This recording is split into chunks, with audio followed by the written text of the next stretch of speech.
विश्वविद्यालय थाना पुलिस ने दो अलग अलग मामलों में दोनों व्यक्तियों को भेजा न्यायिक हिरासत में।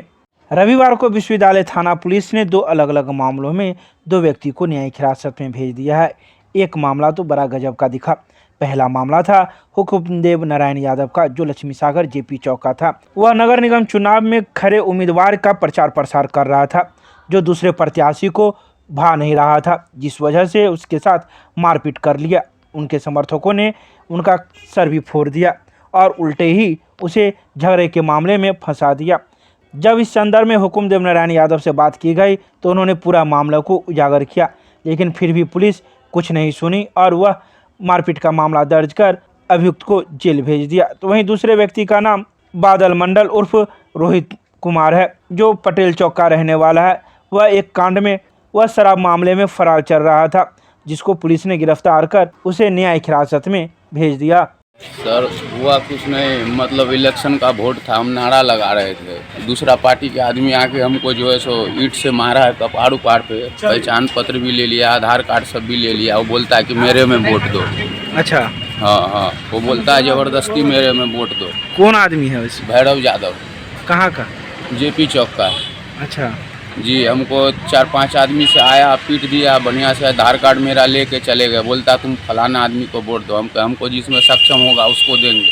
तो फिर फंसाया क्यों गया? वो एक गाली उली दे दिए थे बस, और कुछ नहीं। हम खाली गाली दे दिए, इसलिए सर को बुला के हमको अरेस्ट करवा दिए। क्या नाम हुआ? मेरा नाम हुआ हुकुमदेव नारायण यादव। घर लक्ष्मी सागर जेपी चौक।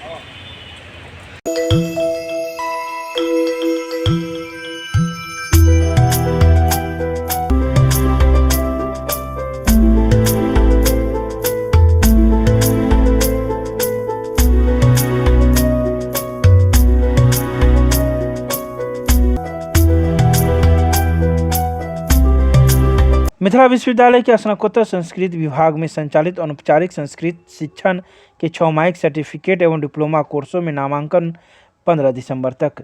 मिथिला विश्वविद्यालय के स्नातकोत्तर संस्कृत विभाग में केंद्रीय संस्कृत विश्वविद्यालय नई दिल्ली द्वारा स्थापित अनौपचारिक संस्कृत शिक्षण केंद्र के 6 मासिक सर्टिफिकेट एवं डिप्लोमा कोर्सों में ऑनलाइन नामांकन की तिथि 15 दिसंबर तक विस्तारित की गई है। बता दें कि पीजी संस्कृत विभाग में गत माह की अनौपचारिक संस्कृत शिक्षण केंद्र की स्थापना की गई थी तथा विश्वविद्यालय के कुलपति प्रोफेसर सुरेंद्र प्रताप सिंह के आदेश से नामांकन प्रारंभ किया गया था। इस कोर्स में कोई भी 10वीं कक्षा उत्तीर्ण किसी भी विषय के छात्र छात्राएं किसी भी अवस्था के महिला पुरुष ऑनलाइन नामांकन ले सकते हैं। अनौपचारिक संस्कृत शिक्षण की 6 मासिक सर्टिफिकेट एवं डिप्लोमा कोर्स में नामांकन एवं समीक्षा तथा ऑफलाइन एवं ऑनलाइन वर्गारंभ के उद्देश्य से स्नातकोत्तर संस्कृत विभागाध्यक्ष डॉक्टर घनश्याम महतो की अध्यक्षता में विभागीय शिक्षक एवं शिक्षक कर्मियों एवं शोधार्थियों विद्यार्थियों की एक बैठक रविवार को की गई। केंद्रीय संस्कृत विश्वविद्यालय द्वारा ललित नारायण मिथिला विश्वविद्यालय दरभंगा के स्नातकोत्तर संस्कृत विभाग में स्थापित अनौपचारिक संस्कृत शिक्षण केंद्र के द्वारा छमाही सर्टिफिकेट कोर्स और डिप्लोमा प्रारंभ किया गया है। विश्वविद्यालय कुलपति प्रोफेसर एसपी सिंह के आदेश से गत महीने इसमें ऑनलाइन नामांकन प्रारंभ हुआ है। यह कोर्स छमाही है और इसमें नामांकन में मात्र 500 रुपये लगते हैं, जिसके बदले किसी भी उम्र के छात्र छात्रा अभिभावक किसी भी वर्ग जाति के किसी भी विषय के केवल 10वीं पास कोई भी दूरस्थ हो या निकटवर्ती हो इसमें नामांकन ले सकते हैं और इसका लाभ उठा सकते हैं। इसमें 500 रुपये में उनका नामांकन होगा, 500 रुपये में ही उनके अध्यापन की व्यवस्था होगी ऑफलाइन और ऑनलाइन, और 500 रुपये में ही उनके फॉर्म भी भरे जाएंगे, परीक्षा भी देंगे, प्रमाण पत्र भी प्राप्त करेंगे। साथ ही साथ केंद्रीय संस्कृत विश्वविद्यालय द्वारा तैयार उच्च स्तरीय 5 पुस्तकें 2000 रुपये मूल्य की उन्हें निःशुल्क प्रदान की जाएगी, जो आने वाली पीढ़ी के लिए भी लाभदायक होगा। उसमें संस्कृत संभाषण सिखाया गया, संस्कृत के व्याकरण सिखाए गए हैं और केंद्रीय संस्कृत विश्वविद्यालय ने इसमें नामांकन की तारीख 15 दिसंबर तक विस्तारित कर दी है। इस उद्देश्य से संस्कृत विभागाध्यक्ष घनश्याम महतो की अध्यक्षता में बैठक हुई, जिसमें विभागीय शिक्षक, शिक्षकेतर कर्मी, शोधार्थी, विद्यार्थी के साथ ही केंद्राधीक्षक में डॉक्टर RN चौरसिया, अनौपचारिक संस्कृत शिक्षक अमित कुमार झा आदि उपस्थित हुए और तय किया गया कि 20 दिसंबर से हम लोग इसका विभाग में 3 से 4:30 के बीच ऑफलाइन वर्ग तथा संध्या 7 से 8 के बीच ऑनलाइन वर्ग प्रारंभ होंगे। कोई भी छात्र कहीं के भी इसमें जुड़ सकते हैं ऑनलाइन ऑफलाइन माध्यम से, और ऑनलाइन माध्यम से परीक्षा दे करके सर्टिफिकेट प्राप्त कर सकते हैं। नामांकन के लिए का प्रत्येक कार्य दिवस में 10:30 से 4:30 के बीच में कोई आ सकते हैं। मिथिला विश्वविद्यालय के द्वारा 12 दिसंबर से होने वाले स्नातक द्वितीय खंड की परीक्षा की समस्याओं को लेकर NSUI के पूर्व जिला अध्यक्ष ने की परीक्षा नियंत्रक से मुलाकात। रविवार को NSUI के पूर्व जिला अध्यक्ष त्रिभुवन कुमार परीक्षा नियंत्रक से मुलाकात की। त्रिभुवन कुमार ने कहा कि 12 दिसंबर से होने वाले स्नातक द्वितीय खंड के परीक्षा से संबंधित समस्याओं को लेकर परीक्षा नियंत्रक आनंद मोहन से सैकड़ों छात्राओं के साथ मुलाकात किए हैं, क्योंकि रविवार का दिन था और छात्राओं की समस्याओं को लेकर मुलाकात करना परीक्षा नियंत्रक से जरूरी था। जब इस संदर्भ में परीक्षा नियंत्रक से बात की गई तो परीक्षा नियंत्रक ने कहा कि किसी भी छात्राओं को परीक्षा से वंचित नहीं रखा जाएगा। छात्र एवं छात्राओं की समस्याओं से संबंधित मामलों को ध्यान में रखते हुए सभी महाविद्यालयों को गाइडलाइन दे दिया गया है कि किसी भी छात्राओं को परीक्षा से वंचित नहीं किया जाए, उनकी समस्याओं को तुरंत हल कर परीक्षा में सम्मिलित करवाएं। इस मौके पर अजय कुमार, सौरभ कुमार, केशव कुमार, रोशन कुमार, अंकित कुमार, दिलखुश कुमार सहित कई कार्यकर्ताओं के साथ साथ सैकड़ों की संख्या में छात्राएं भी मौजूद थे।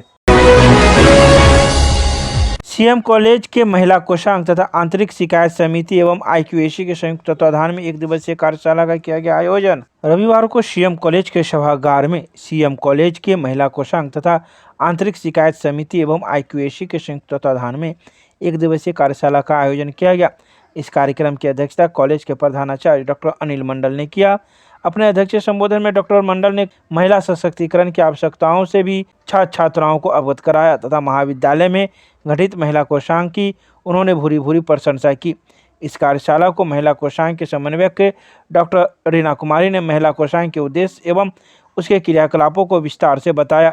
आंतरिक शिकायत समिति के समन्वयक डॉक्टर दिव्या झा ने समिति के कानूनी पक्षों को बहुत ही विस्तार से बताया। IQAC के समन्वयक डॉक्टर आशीष बरियार ने व्यवहारिक पहलुओं को छात्राओं को बताया, जबकि सामाजिक विज्ञान के विभागाध्यक्ष डॉक्टर प्रभात कुमार चौधरी ने सामाजिक मुद्दों के द्वारा छात्राओं को प्रोत्साहित किया।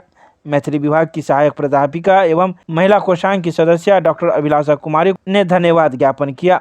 इस कार्यशाला में कई छात्राएं मौजूद थे, जिन्होंने अपनी अपनी बातें भी इस मौके पर रखी।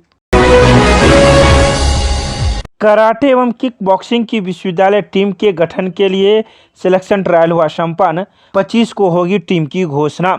कराटे एवं किक बॉक्सिंग की विश्वविद्यालय टीम के गठन के लिए CM साइंस कॉलेज में आयोजित 2 दिवसीय सिलेक्शन ट्रायल रविवार को संपन्न हो गया। महाविद्यालय के प्रधानाचार्य प्रोफेसर दिलीप चौधरी की अध्यक्षता में गठित 5 सदस्यीय निर्णायक समिति ने रविवार को अपनी रिपोर्ट विश्वविद्यालय के खेल पदाधिकारी डॉक्टर अजय नाथ झा को सौंप दी। प्रोफेसर दिलीप कुमार चौधरी की अध्यक्षता में गठित टीम में फुलेश्वर कुमार मंडल, मनीष राज, सुनील कुमार चौधरी एवं सुरेंद्र कुमार आनंद शामिल थे। तो वहीं विश्वविद्यालय के द्वारा टीम की घोषणा 25 दिसंबर को की जाएगी। ब्राह्मण महासभा परशुराम सेवा संस्थान की बैठक राज परिसर स्थित श्री राम मंदिर में हुई संपन्न।